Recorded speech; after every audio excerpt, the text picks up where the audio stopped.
할렐루야. 아멘. 할렐루야. 아멘. 지난주 금요일이었어요. 지난주 금요일에 우리 행복한 사람들의 축제 4부 예배에 게스트로 오게 돼 있었던 아는 딜라이트 그 팀들이 사실 금요 예배 때 같이 예배를 드렸어요. 또 우리 갈릴리 청년부 강단 후집회도 같이 그렇게 했었다고 얘기를 하더라고요. 그 팀들이 주일날 저랑 미팅 가운데 그런 얘기를 하더라고요. 목사님, 지난주 설교 그 다윗의 간음 그 설교가 정말로 도전이 되었다, 뭐 이런 얘기를 나눴어요.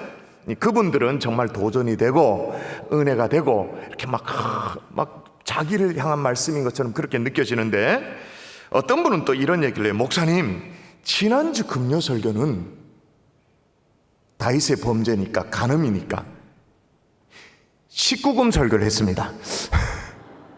19금 설교. 잘 모르겠어요. 설교도 19금이라는 한계가 있는지는 잘 모르겠습니다만은 분명한 것은 뭐냐? 19금을 넘어가는 성도는 있어. 19금 설교가 따로 있는지는 잘 모르겠지만 19금이라는 이 리미트를, 이 한계를 넘어가는 성도는 사실 있어요.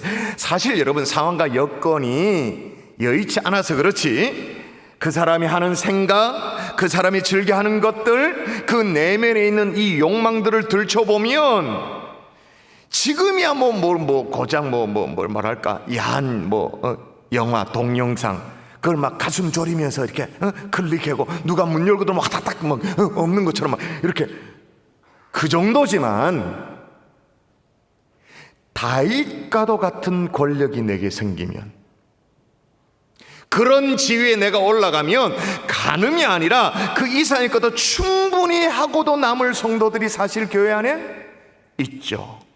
그러니 어떻게 해요?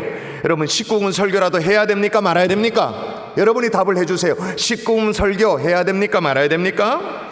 해야 되죠. 독일에 한 어린 아이가 있었어요. 그의 꿈은 목사가 되는 것이 꿈이었습니다. 노래도 아주 천부적인 자질이 있었고 전혀 음악 공부를 하지 않았지만 수도원 합창단원의 멤버였습니다. 역사도 또 철학도 예술도 다양한 분야의 책을 즐겨 읽었죠. 동물들도 굉장히 사랑했어요. 마음이 참 선했던가 봐요. 그래서 군대에 있을 때 주인을 잃어버린 강아지가 그 군대 참호 속에 이렇게 숨어 들어왔을 때 누구도 거들떠 보지 않는데 정성을 다해 그 강아지를 돌보아줍니다. 어느 날 강아지가 없어지니까 막 정신을 잃은 사람처럼 며칠 동안 찾아 헤매고 밥도 안 먹고 그렇게 했었어요. 가난하고 소외된 사람을 보면 따뜻한 사랑과 관심으로 돌봐줬습니다. 어린 꼬마가 의자에 받쳐가지고 머리를 받쳐가지고 울고 있으니까 자기도 머리를 두드려 박아가지고는 공감하는, 그 정도로 자상하고 사랑스러운 사람이었어요. 그리고 훌륭한 목사를 꿈꾸는 사람이었죠. 근데 누가 이 젊은이가 광기 어린 모습으로 600만 유대인 학살의 주인공이 되리라 누가 상상을 했겠어요? 온 유럽을 유럽뿐만 아니죠, 전 세계를 2차 세계대전의 도발자로 저 악명 높은 아돌프 히틀러가 될 거라고 누가 상상이나 했겠어요? 참으로 악마 같은 삶을 살았던 건 맞아요. 아돌프 히틀러 그렇습니다만 그 인생의 이면을 들여다보면 한 인간으로서 선한 모습도 여전히 공존하고 있었던 거죠. 자, 마찬가지입니다. 여러분, 다윗 생각해 보십시오. 소년 시절에 이 물맷돌 돌려가지고 골리앗을 쓰러뜨렸던 용기 있었던 사람이었어요. 전적으로 하나님을 신뢰하며 믿음으로 바라봤던 그런 사람이었어요. 부당하게 10년 동안 쫓겨다니면서 사울왕에 그렇게 쫓겨다녀도 단 한 번도 하나님을 원망하지 않았던 그런 신실함이 있었던 사람이에요. 오히려 그 쫓겨다니는 시간 동안 오히려 뭘 지었어요? 우리가 가지고 있는 뭘 지었어요? 시편. 주옥과도 같은 찬양시로 하나님을 찬양했던 사람이 다윗이에요. 하나님의 저를 너무너무 사모해. 그래서 성전을 짓기 위해 가지고는 모든 것들을 준비하고 만반의 준비를 마쳤던 사람이 다윗이에요. 거의 일평생 믿음을 지키며 순결하게 그렇게 살아왔던 사람이죠. 그런데 그런 사람이 간음죄를 저질러. 그리고 고의적으로 사람을 죽여, 살인죄. 그리고 자기의 어떤 자신의 죄를 합리화하기 시켜서 막 거짓말을 일삼아.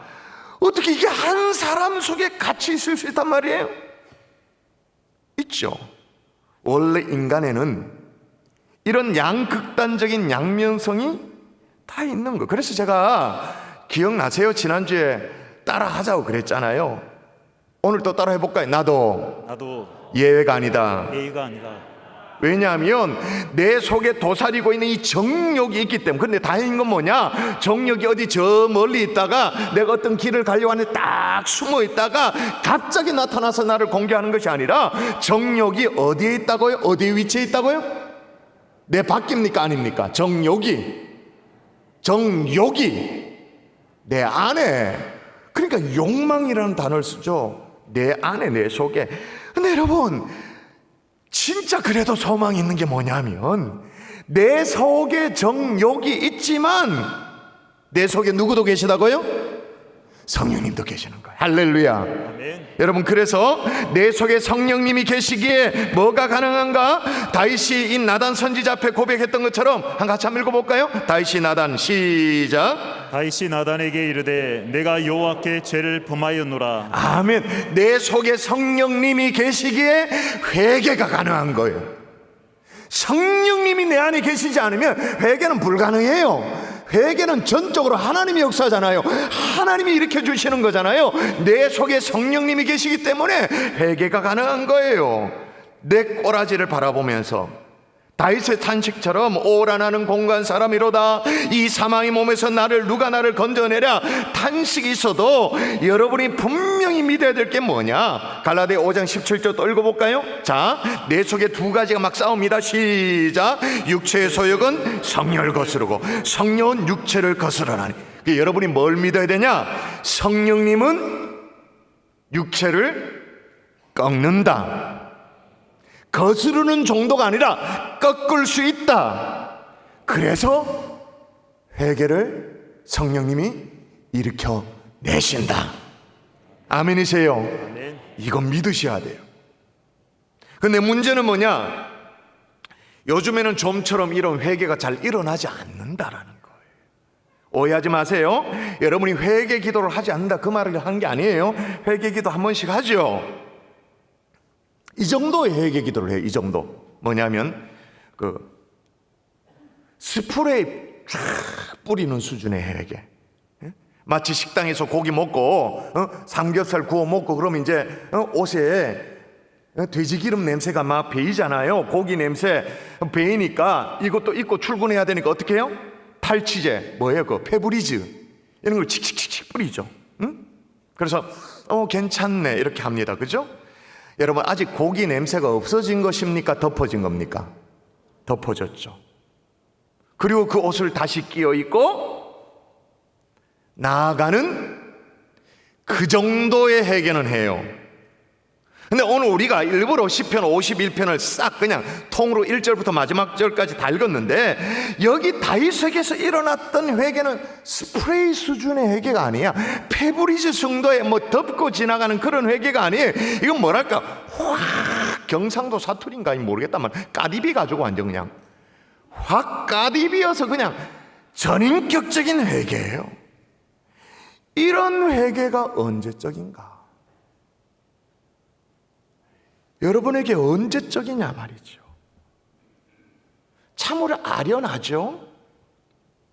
시편은 다윗의 시편이라고 말했는데, 시편에 기록되어 있는 다윗의 이 회개시가 총 7가지가 나와요. 시편 6편, 또 시편 32편, 38편, 51편, 102편, 130편, 140편. 그 가운데 51편, 오늘 본문 읽었던 본문은 대표적인 참회시에 해당되어지죠. 오늘 다윗의 이 참회시를 함께 살피면서 칙칙칙칙 뿌리는 스프레이 수준의 회개가 아니라 전인격적인 회개, 이게 조금이라도 일어나는 밤이 될 수 있기를 주 예수 이름으로 축복합니다. 아멘. 정말로 축원합니다. 아멘. 여러분, 여름이 다가오고 있습니다.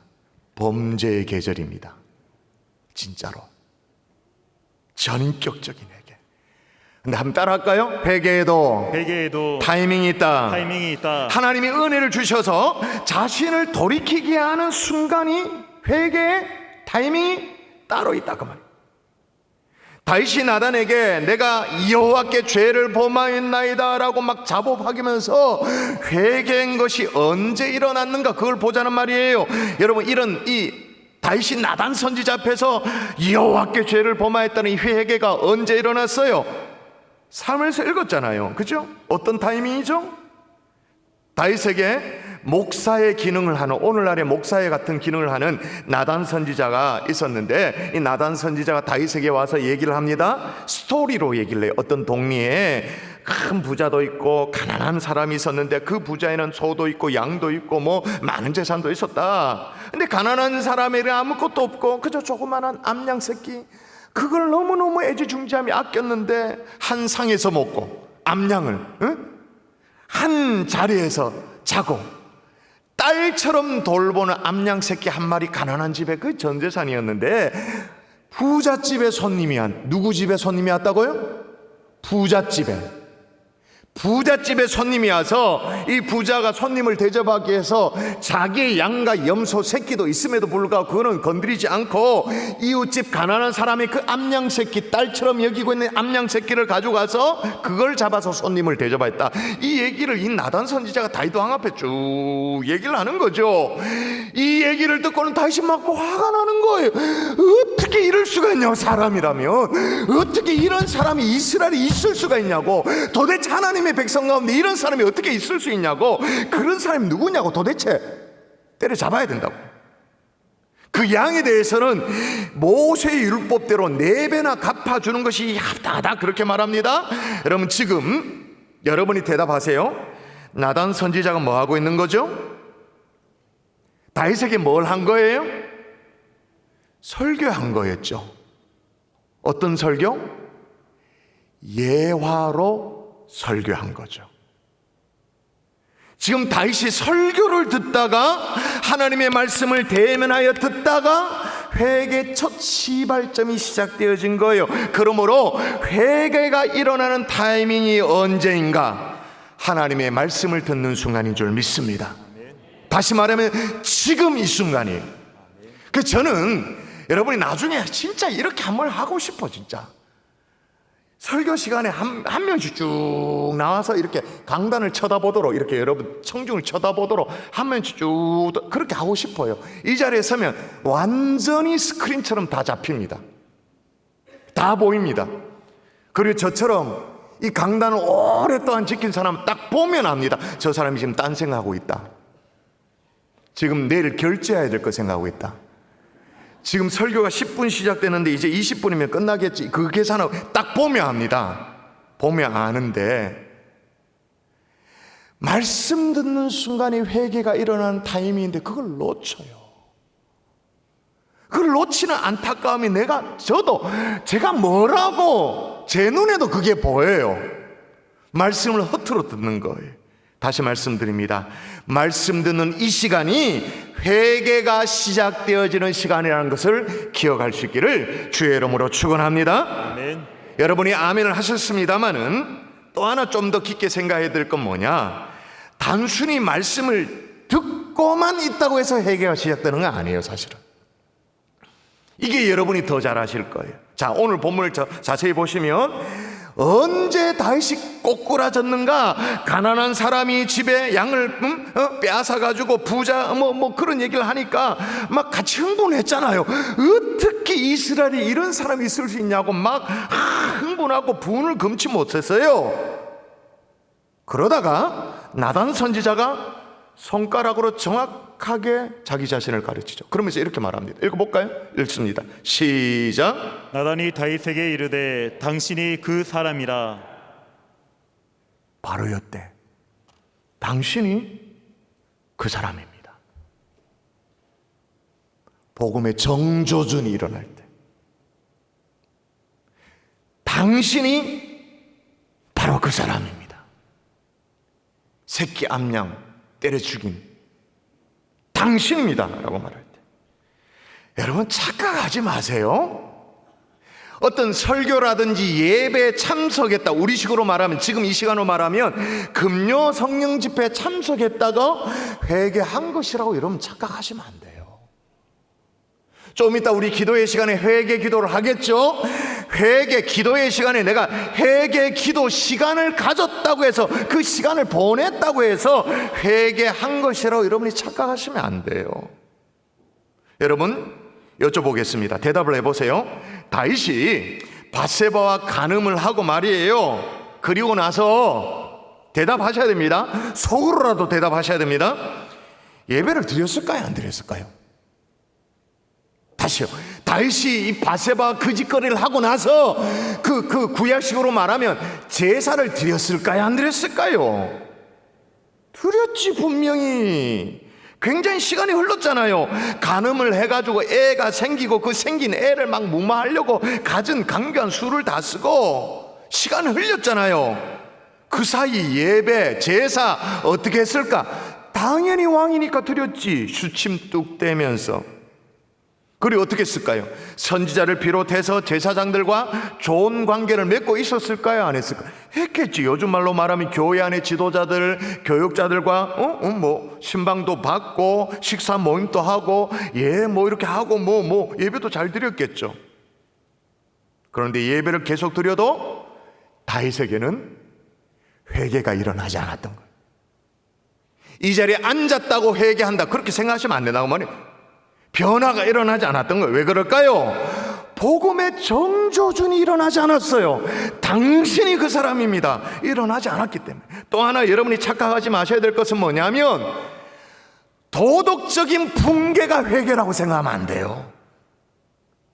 종교적인 의문이 막 일어났다고 내 속에 막 부글부글 끓어올라가지고 어떻게 이럴 수가 있냐, 그걸 회개가로 생각하면 안 돼요. 여러분, 다윗 보세요. 나단의 설교 한마디 한마디를 들으면서 점점점 다윗이 막 더 빠져들어갔잖아요. 말씀에 심취했잖아요. 어떤 그 스토리에, 부자 얘기, 가난한 사람 얘기, 암양 잡아가지고 어떻게 하는 거 더 심취했잖아요. 점점 더 종교적인 사람이 되어졌죠. 설교에 빠져들었어요.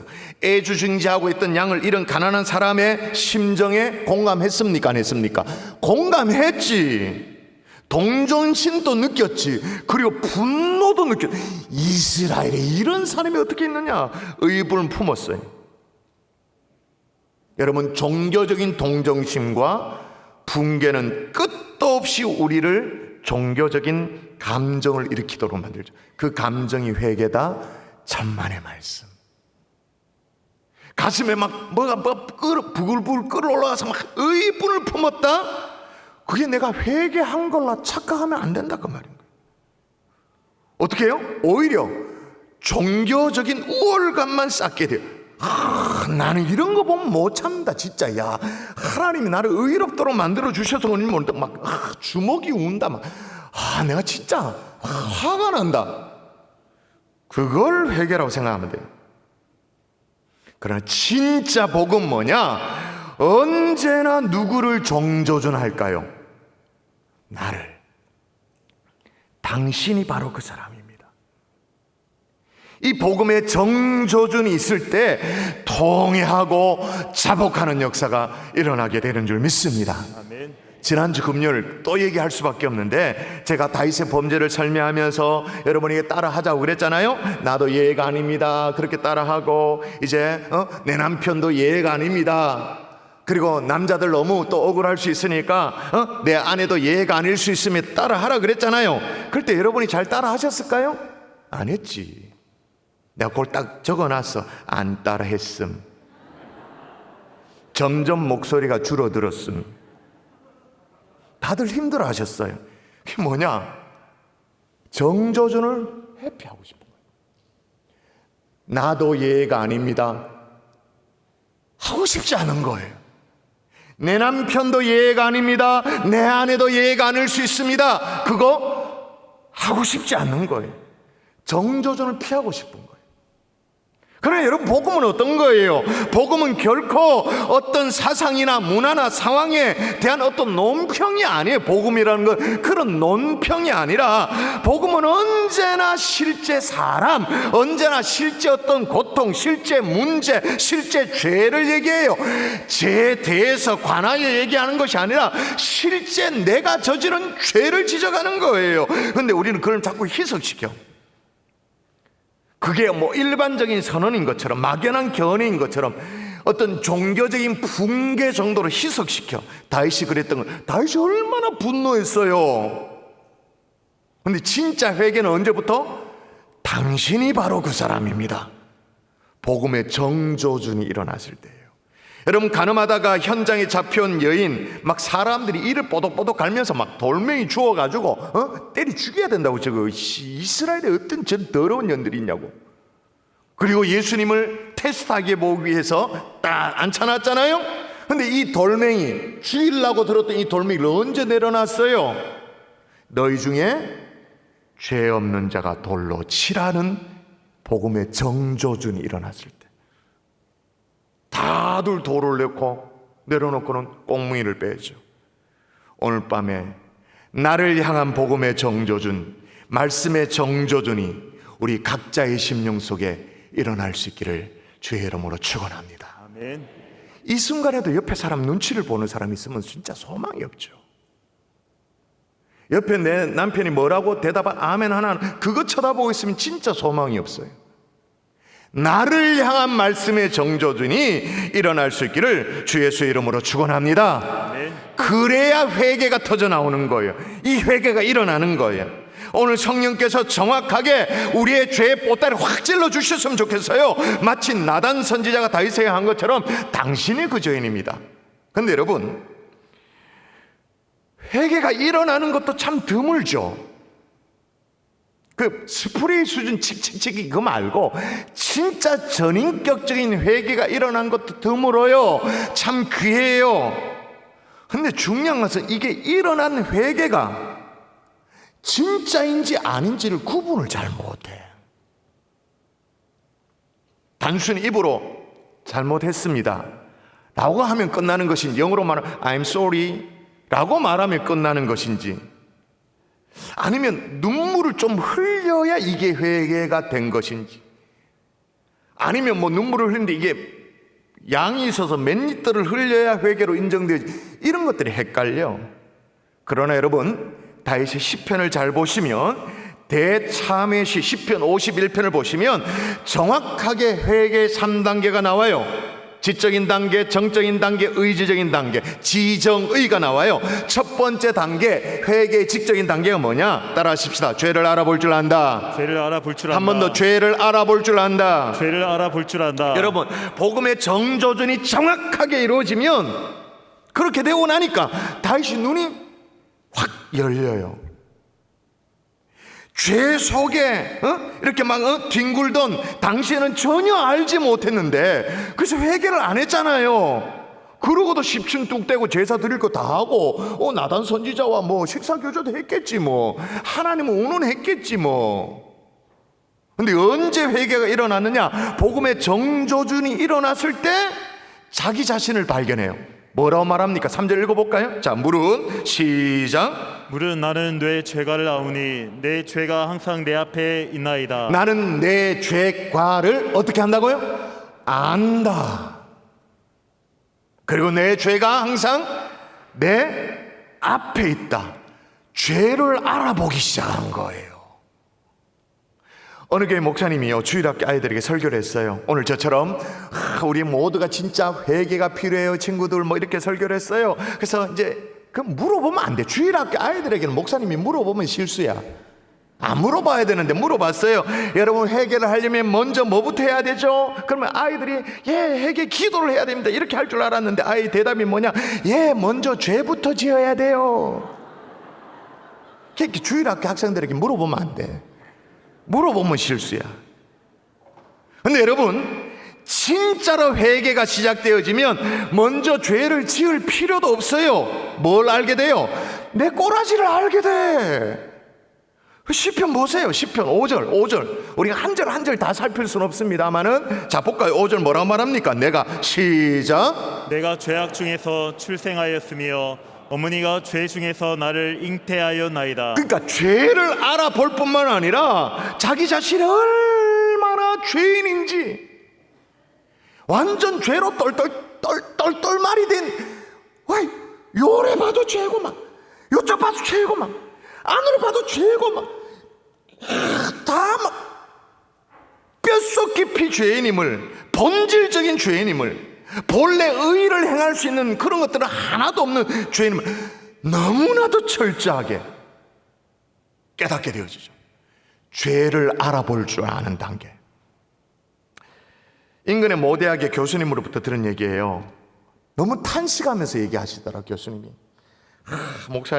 목사님은 큰 교회, 청년들 많은 교회 있어서 참 좋으실 텐데, 근데 요즘 젊은이들이요, 성관념이 어떤지 아십니까? 사귄 지 며칠쯤 되면 키스는 기본이고, 뭐 며칠 기념일 되는 게 있잖아요. 며칠 만난 지 우리 기념일이 되면 남자가 여자친구에게 같이 여행 가자고 하는 것은 기본이고, 어디 근사한데 데려가서 섹스를 하지 않으면 매너 없는 남자가 되어버린 세상이라고 막 한탄하시는 거예요. 물론 저는 그게 전부라고 생각하지 않아요? 근데 여러분 대답해 보세요. 혼전 성관계가 죄입니까 아닙니까? 대답도 못하잖아. 혼전 성관계가 죄입니까 아닙니까?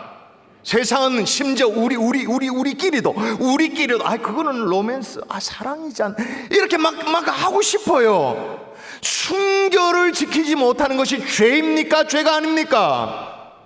죄죠.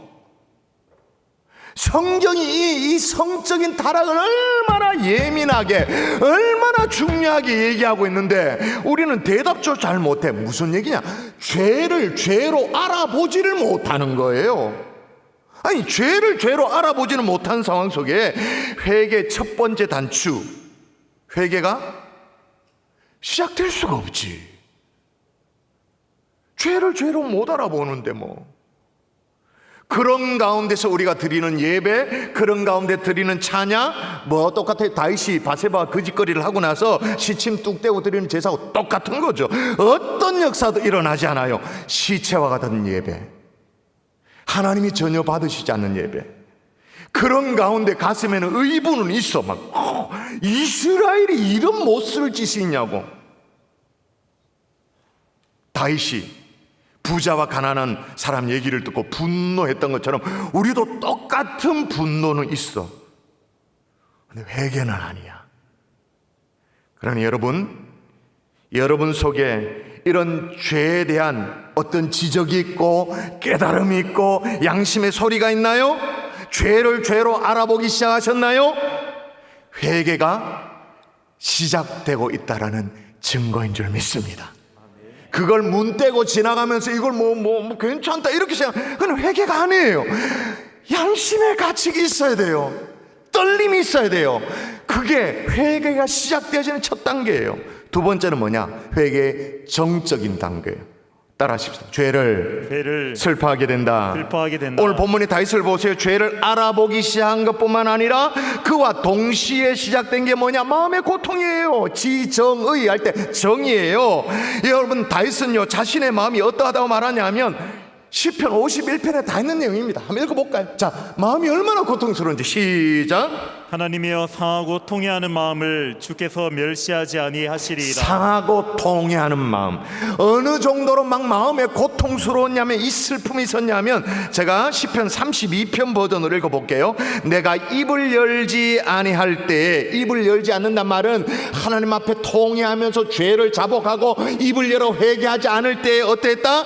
종일 신음함으로 내 뼈가 쇠하도다.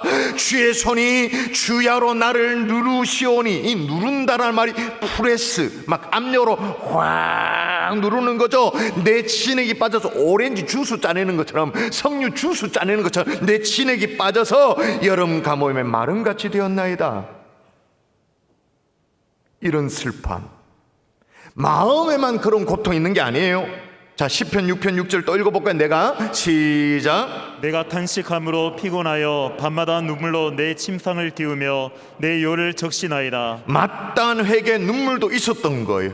눈물로 침상을 적시고 눈물로가 주야로 음식이 될 정도로. 이게 뭐냐? 회개의 정적인 단계예요. 애통하고 슬퍼할 줄 아는 단계. 여러분, 오늘 밤에 적어도 요 정도 단계까지는 진도가 나갈 수 있기를 주의 이름으로 축원합니다. 죄를 죄로 정확하게 알아보고 괴로워야 돼요. 고개를 빳빳이 들면 안 돼요. 너무너무 마음이 아파야 돼요. 이게 회개의 정적인 단계. 여러분, 아마존 지역에, 아마존 델타 지역에 아나블렙스라는 물고기 있는데 들어보셨어요? 아나블렙스. 이게 독특하게 생겼는데요, 이 물고기는요 아주 독특한 게 눈이 4개야. 한 쌍이 물속에 있고, 그래가지고 적들의 더 큰 물고기 공격을 감시하고, 한 쌍 물 밖에 있어서 곤충 이렇게 해서 잡아먹으려고 그렇게 하죠. 근데 특이한 것은 뭐냐, 이 물 밖에 나와져 있는 이 눈에 눈물샘이 없는 거예요. 그래서 오랜 시간 물 밖에 있으면 눈이 건조 뻑뻑해져요. 그래서 이 물고기는 규칙적으로 이 물 밖에 있는 눈을 적셔야 돼. 들어가서 적셔야 돼. 눈을 적셔줘야 돼. 그래야 시력이 회복되어져요. 우리 눈도 마찬가지예요. 너무 막 메말라가지고 보이지가 않아. 여러분, 우리 진짜 사람의 눈도, 이 눈도 때때로는 회개 눈물로 적셔져야 돼요. 세상 사람들은 눈을 부릅뜨고 살아야 된다, 막 고백한다, 눈 뜨고 막 그렇게 말하지만, 눈이 충혈돼 그렇게 아등바등 사는 게 아니라 우리 두 눈이 회개 눈물로 적셔질 수 있기를 주 예수 이름으로 축원합니다. 그래야 앞이 보여요. 그래야 정말 살 길이 보여요. 아멘이세요? 아멘. 마지막 회개 지정, 세 번째 의지적인 단계. 따라하십시다. 좋아하는 것이 달라지게 된다. 달라지게 된다. 하나님이 정말로 다윗에게 괘씸하게 생각한 게 뭐냐? 간음도 간음이죠. 살인도 살인이에요. 그게 참 잘못한 거잖아요. 근데 나단 선지자를 통해서 다윗에 주신 말씀을 읽어보면 하나님이 제일 뭘 괘씸하게 여겼는가? 자, 읽어볼까요? 자, 그러한데 어찌하여, 시작. 그러한데 어찌하여 내가 여호와의 말씀을 업신여기고 나 보기에 악을 행하였느냐? 이제 내가 나를 업신여기고 햇사람 우리아의 아내를 빼앗아 내 아내로 삼았은즉 칼이 내 집에서 영원토록 떠나지 아니하리라. 예, 간음죄든 살인죄든 그걸 지적할 때 왜 악을 행하느냐, 그 앞에 뭐라고요? 네가 나를 업신여기고. 하나님을 업신여겼다는 게 뭐죠? 다시 말하면 하나님을 무시한 거. 왜 무시했을까요? 별로 안 좋아했거든요. 근데 정말로 회개가 일어나면 요게 달라져요. 진짜로 하나님이 좋아요. 진짜로. 그래서 다윗이 뭘 기도하는가, 뭘 갈망하는가 볼까요? 자, 이걸 잘 이해하셔야 돼. 이 대목을 이해하셔야 돼. 하나님이여, 같이 시작. 하나님이여, 내 속에 정한 마음을 창조하시고 내 안에 정직한 영을 새롭게 하소서. 나를 주 앞에서 쫓아내지 마시며 주의 성령을 내게서 거두지 마소서. 여러분, 저 대목을 어떻게 읽으셨어요? 저 대목을 어떻게 여러분이 이해하셨어요? 이거는 막 달달 막 떨면서 막 걱정이 돼가지고 막 내가 버림받아 되어지면 어떡할까? 이게 막 걱정이 되어져 가지고 나를 주 앞에서 쫓아내지 마옵소서 막 매달리고 있는 그런 것인가요? 그건 잘못 읽은 거예요. 하나님이여, 내 속에 정한 마음을 창조하시고 정직한 영을 새롭게 하셔서 나를 주 앞에서 쫓아내지 마십시오. 주의 성령을 내게서 거두지 마십시오. 이 말은 지금 쫓겨날까 봐 막 불안해가지고 막, 그게 아니고 주님이 정말로 좋은 거예요. 주님이 정말로 좋아서 주의 앞에서 쫓겨나는 것이 너무너무 슬픈 거예요. 그래서 주의 성령을 거두지 말아달라고 그렇게 간곡하게 부탁하는 거예요. 그러다 보니까 입술에서 뭐까지 터져나오냐, 이렇게 말합니다. 주여, 내 입술을 열어주셔서 내 입이 주를 찬송하여 전파하리라. 찬송까지 여러분, 어떤 사람은요, 회개를 잘못 이해하고 있는 것이 회개를 자기 비하라고 이해하고 있어요. 그리고 자기를 괴롭히는 것이 회개, 그런 중세시대 회개잖아요. 그래가 막 뭐 계단 막 올라가고 피가 철철 흘러도 막 계단 인고의 어떤 세월을 지나서 계단 막 올라가고 막 자기를 괴롭히는 게 회개라고 생각하고 있어요. 다시는 그 죄를 짓지 않겠다고 막 다짐하는 게 이게 회개라고 그렇게 이해해요. 그건 전혀 틀리진 않았습니다만은 진짜 회개는 다짐 정도가 아니에요. 진짜 회개는 뭐냐? 좋아하는 게 달라져요. 이게 진짜 회개예요. 세상의 찬날보다 구의 궁정에서 주의 궁전의 찬날이 더 좋고 악인의 장막에서 사는 것보다 내 하나님의 성전에 문지기에 있는 것이 더 좋고 좋아하는 게 달라지는 게 회개예요. 제가 회개의 척도를 여러분이 헷갈려 한다 그랬잖아요. 회개는 뭘 안 하겠다고 막 용수고 막 다시는 내가 그래 하나 봐라, 그게 아니고 하나님이 진짜 좋아지는 거예요. 할 수만 있다면 오늘 밤에 하나님이 여러분의 은혜를 베푸셔서 좋아지는 것이 달라질 수 있기를 주의 이름으로 축원합니다. 세상의 화려한 거, 세상의 음란한 거, 현란한 거, 그런 것들 은근히 좋아하는 것이 아니라 주님이 너무 좋은 거예요. 그리고 찬양하고 싶어지는 거예요.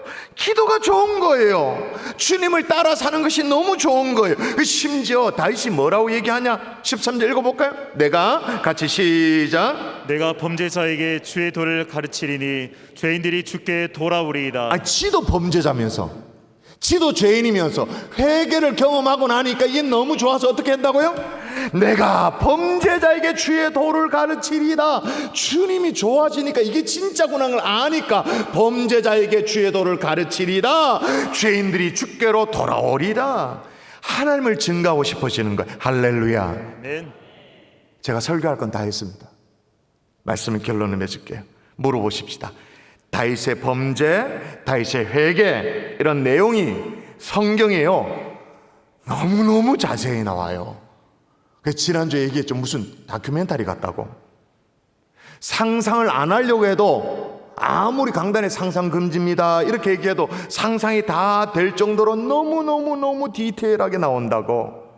그리고 다윗의 회개기도 시편 51편에 대표적으로 너무나도 상세하게 나오죠. 자, 그러면 왜 이렇게 성경이 자세하고 상세하게 기록하고 있을까요? 누구나 이걸 보고 읽고 막 돌을 던져가 다윗을 막 향해 막 집어 던져, 저 싹수가는 마음껏 분노하라고? 아이고 밧세바 우리야 참 딱하다. 아이고 참 그래 또 죽었네. 혀를 차라고요? 왜 성경에 기록하죠? 이걸 읽으면서 당신이 바로 그 사람입니다. 복음의 정조준을 받으라고. 왜? 이때 회개가 터져 나오니까. 오늘 밤에 회개가 일어나서 죄를 죄로 알아볼 줄 아는, 덮지 마세요. 죄를 정확하게 죄로 알아볼 줄도 알고, 그리고 슬퍼할 줄도 알고. 그래서 우리가 옛날에 평양 대봉운동 일어날 때는 똘똘똘똘 구불렀잖아요. 자기 죄 때문에 막 구불러 다닐 정도로.